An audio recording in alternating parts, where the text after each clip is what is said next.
एक ऐसा स्किल है जो आर्टिस्ट लोग ना बहुत यानी कि उम्र भर प्रैक्टिस करते रहते हैं। मास्टर्स आर्टिस्ट भी जब तक बुढ़े नहीं हो जाते ना तब तक इस चीज़ को प्रैक्टिस करते रहते हैं। And that is observation skill. Yes, जो वीडियो का टाइटल आपने पढ़ा अल्टीमेट टेक्निक, वो यही है कि ऑब्जर्व कैसे करते हैं, राइट? और ऑब्जर्वेशन कितना ज़्यादा important. So basically the ultimate drawing technique that you need is about mastering observation। देखो, ऑब्जर्वेशन ना बहुत ही ज़्यादा फाउंडेशनल स्किल है आर्टिस्ट की।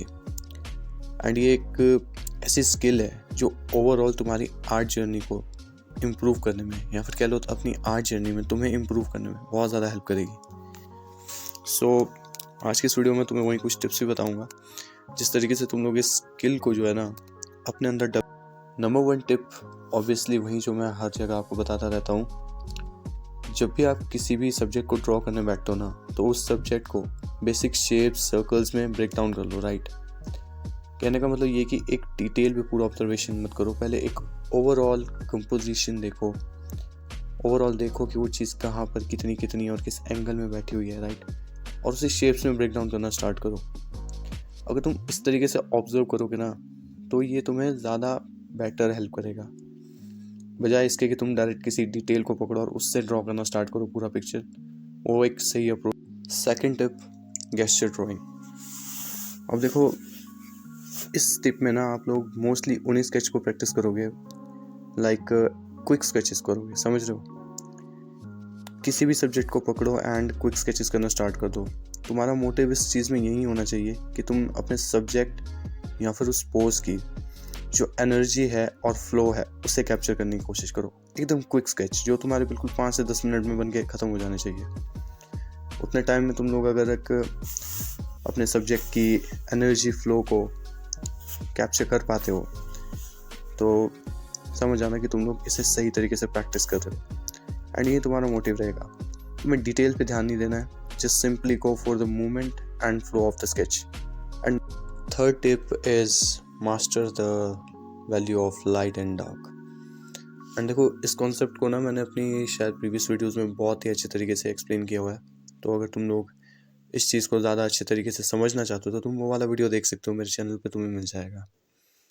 एंड अभी के लिए मैं तुम्हें बेसिकली इतना ही बता देता हूँ कि थर्ड टिप को समझने के लिए तुम्हें बस इतना ही समझना है कि जो लाइट है वो किस तरीके से तुम्हारे सब्जेक्ट या फिर सरफेस के साथ इंटरेक्ट करती है ना? कहाँ पे कितना शैडो बन रहा है, कहाँ पे बिल्कुल डार्क शैडो बन रहा है, कहाँ पे हल्की हल्की शैडो बन रही है और कहाँ पे बिल्कुल हाईलाइटेड एरिया है ना?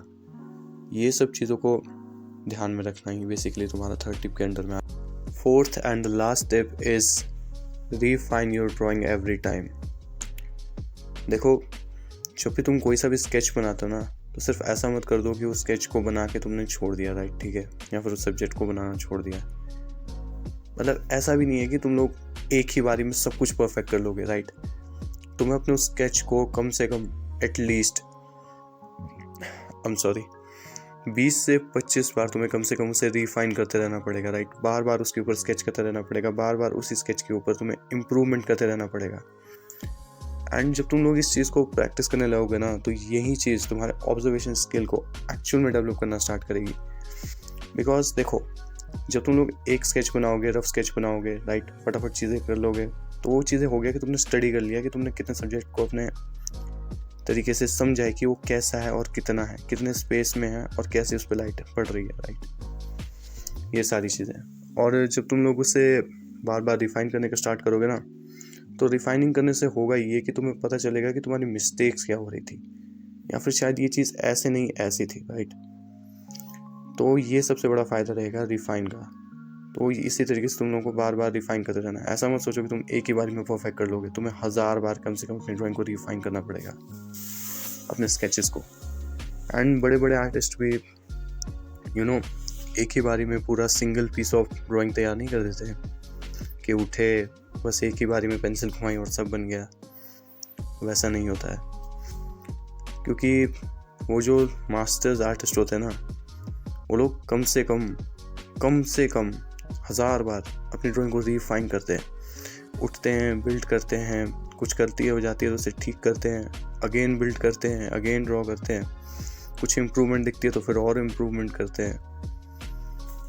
इसी तरीके से उन लोगों की जो ड्राइंग्स है ना बहुत ज़्यादा परफेक्ट निकल के आती है, या फिर नॉर्मल लोगों से बहुत ज़्यादा अच्छी बनती है। ये एक स्किल ही तुम्हें एवरेज लोगों से, या फिर कह लो कि एवरेज आर्टिस्ट से अलग करती है एक मास्टर आर्टिस्ट को, कि वो बार बार इम्प्रूवमेंट और रिफाइनमेंट करता रहता है अपनी ड्राइंग में। सो इस चीज़ का भी तुम लोग बहुत ज़्यादा ध्यान रखना। एंड लास्ट में मैं तुम लोगों को इतना ही कहूँगा कि पेंसिल उठाओ, प्रैक्टिस करने जाओ। एंड थैंक यू मेरा वीडियो यहाँ तक देखने के लिए। Until I will see you in the next video.